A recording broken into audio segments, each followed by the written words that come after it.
Madame,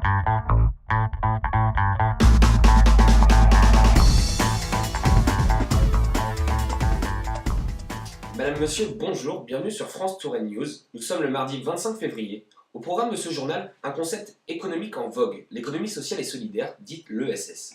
L'économie sociale et solidaire est représentée en France par l'ensemble des associations, coopératives et mutuelles partageant une même vision de l'entreprise, basée sur des valeurs essentiellement humaines. Elle représente aujourd'hui 1,8 million d'emplois et pèse près de 10% du PIB. Mais il se crée chaque année de plus en plus d'associations et de coopératives, et de plus en plus d'organisations affichent la volonté de prendre en compte le social et l'humain au même titre que l'économique. L'ESS se développe fortement dans notre région, mais qu'est-ce que l'ESS et sur quelles valeurs repose-t-elle? Tout de suite, direction Tours et son institut d'administration des entreprises où s'est tenu le fameux forum de l'entrepreneuriat étudiant. Reportage signé Jack Target et Oscar Lechat. Nous sommes actuellement à l'IAE de Tours. Ici, les étudiants apprennent comment gérer une entreprise sous toutes ses facettes. Marketing, comptabilité, ressources humaines et stratégie sont les matières incontournables pour la gestion traditionnelle d'une entreprise. L'IAE est la copie universitaire d'une école de commerce classique et les étudiants y affichent la même fierté. La semaine dernière s'est tenu le forum de l'entrepreneuriat étudiant autour de l'économie sociale et solidaire. Ce fut l'occasion pour les étudiants d'échanger avec des professionnels autour d'un café. L'événement a rencontré un franc succès. Les futurs actifs ont pu découvrir des notions qu'ils abordent peu en cours, et même pour certains d'entre eux, décrocher un stage. Une table ronde a permis aux représentants des organisations tourangelles de débattre sur les nouvelles tendances et découvrir ou redécouvrir ses contours juridiques et économiques. Le rendez-vous s'est conclu par des discussions enrichissantes, aussi bien pour les étudiants que pour les professionnels. Le programme qui a un peu évolué, c'est de dire finalement, compte tenu des prérogatives dans un contexte où en fait, on parle RSE par rapport au monde rural, où on parle en fait de quête de sens par rapport à la crise de la société, on voit bien sûr que même les valeurs de l'ESS sont de plus en plus centralisées sur le projet.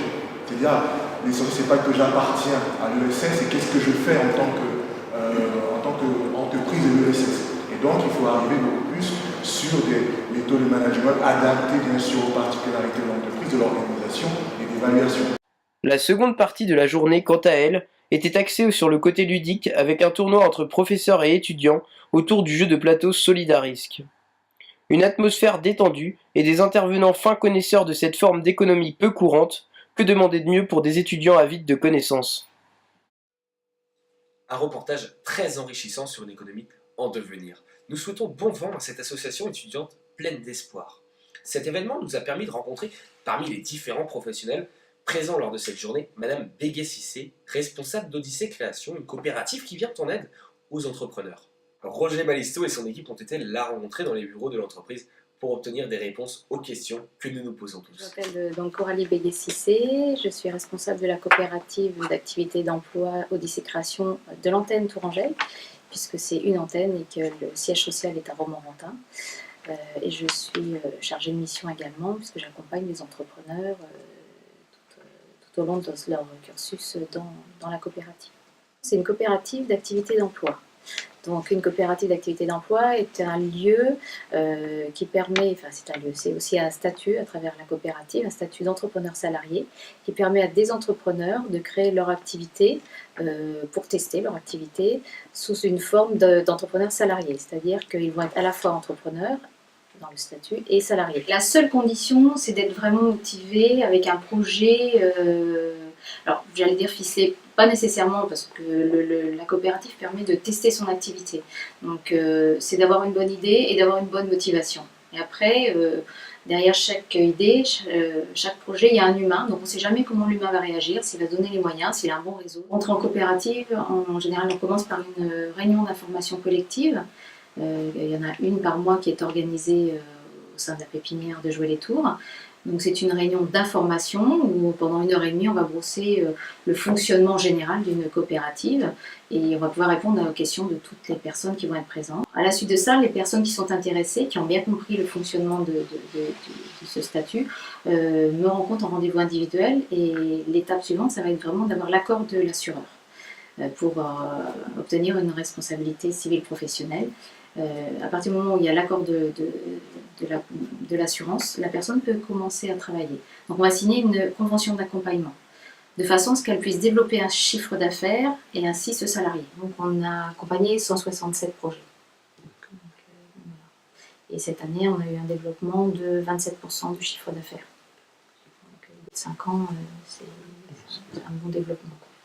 Une coopérative est d'utilité sociale, puisqu'on permet à des personnes de tester une activité en prenant des risques limités. Donc ça me semble tout à fait dans le sujet. Collectif, puisque, comme je vous le disais, beaucoup de formations sont données en commun, qu'il y a vraiment des échanges de réseau, qu'il y a une mutualisation des coûts, qu'il y a des échanges entre les différents salariés.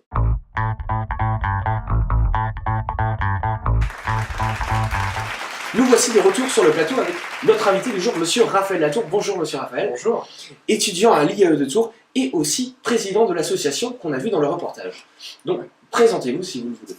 Mais, vous avez presque tout dit. Moi, je suis étudiant en master à l'IAE de Tours et puis également donc président du nouveau projet IAE Entreprendre qui a été créé cette année. Et êtes-vous satisfait de l'événement qu'on a pu voir dans le reportage? Alors effectivement, ouais, pour un premier événement, on avait un peu des craintes sur la mobilisation des étudiants.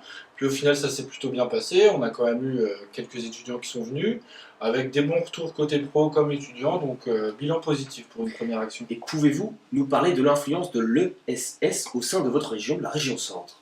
Alors, dans la région centre, ça se développe, l'ESS, un peu comme partout en France, ça se développe, et puis on a de plus en plus d'organismes qui sont là un peu pour aider les entrepreneurs qui auraient des projets, comme le CRES, donc la Chambre régionale de l'économie sociale et solidaire, ou encore des associations comme le CRESOL, qui sont basées par exemple à la Pépinière de Tours. En quoi l'ESS, l'économie sociale et solidaire, peut-elle être perçue comme se rapprochant de la RSE? Parce que simplement ça part des mêmes valeurs, simplement. RSE, ESS, ça va être l'idée de mettre, d'accorder une plus grande place à l'homme dans l'entreprise, et donc, comment dire, accorder une plus grande place à l'homme dans l'entreprise, le mettre au centre de l'organisation, et puis pas forcément être sur le côté profit. Pour finir, est-il possible pour un jeune, en toute franchise, de réussir dans cette voie, l'économie sociale et solidaire, à l'heure d'aujourd'hui, avec ce contexte économique? Oui, et je pense que justement en parlant de contexte, c'est possible parce que ça vient un peu, c'est complètement différent de ce qu'on a l'habitude de voir, donc c'est tout à fait possible. Après, encore une fois, il ne faut pas faire de l'économie sociale et solidaire pour faire de l'économie sociale et solidaire. Si on part d'un bon projet et qu'on essaye de venir un peu sur le côté social et solidaire, ça peut tout à fait marcher, on peut tout à fait réussir. Merci Monsieur Latour. Je vous en prie. Et je pense que tous les téléspectateurs vous souhaitent bonne chance dans votre aventure universitaire et dans votre association. Merci. Encore merci. Après cela, on ne peut qu'être tenté de se lancer dans l'économie sociale et solidaire. C'est la fin de ce journal, mais rendez-vous demain pour un reportage spécial révélation musicale de cette année. En attendant, je vous souhaite une agréable soirée.